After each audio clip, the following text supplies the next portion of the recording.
بياض الثلج والأقزام السبعة.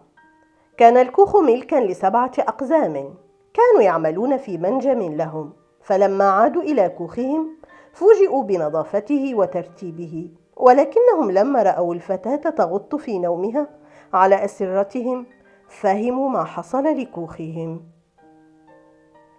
في الصباح استيقظت بياض الثلج وفوجئت برؤية الأقزام ال7 يحيطون بها، فارتعبت أول الأمر ثم اطمأنت لهم لما رأت الابتسامة تعلو وجوههم.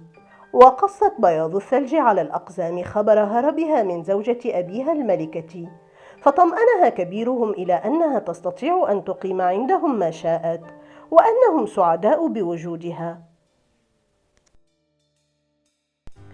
قبل ذهاب الأقزام إلى المنجم حذروا بياض الثلج من أن تفتح الباب لأحد، ولا سيما أن الملكة ستدرك في النهاية أنها على قيد الحياة، فشكرتهم بياض الثلج على نصحهم ووعدتهم ألا تفتح لأحد. وذات يوم سألت الملكة مرآتها عن أجمل نساء الأرض فقالت لها: إن أجمل النساء يا مولاتي هي بياض الثلج التي تعيش مع الأقزام ال7 في وسط الغابة. غضبت الملكة حين علمت بحياة بياض الثلج، وقررت قتلها بنفسها، فارتدت ثياب امرأة قروية وأحضرت معها سلة تفاح مسموم، ثم توجهت إلى منزل الأقزام وقرعت الباب عارضة على بياض الثلج شراء التفاح، إلا أن بياض الثلج رفضت فتح الباب وشراء التفاح. لجأت الملكة الشريرة إلى الخدعة، فتحدثت على رائحة التفاح وطعمه اللذيذ، وقدمت لبياض الثلج تفاحة هدية لها.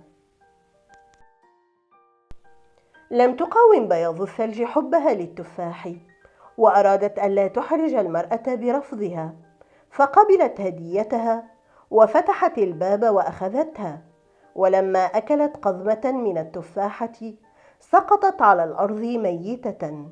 وحين اطمأنت الملكة إلى موت بياض الثلج عادت إلى القصر سعيدة بعد أن عادت أجمل نساء الأرض. وفي المساء عاد الأقزام فوجدوا بياض الثلج ميتة.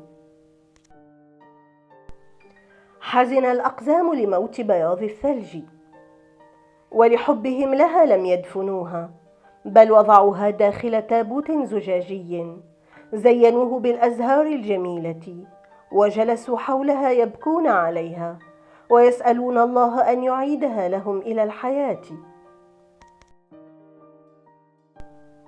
بعد مدة مر أمير وسيم بكوخ الأقزام، فرآهم يحيطون بتابوت زجاجي، فتقدم إليه، فلما رأى بياض الثلج وقع في حبها، فانحنى إليها وطبع قبلة على جبينها، وفجأة تسعل بياض الثلج مخرجة قطعة التفاح، وكأن الروح قد دبت فيها من جديد.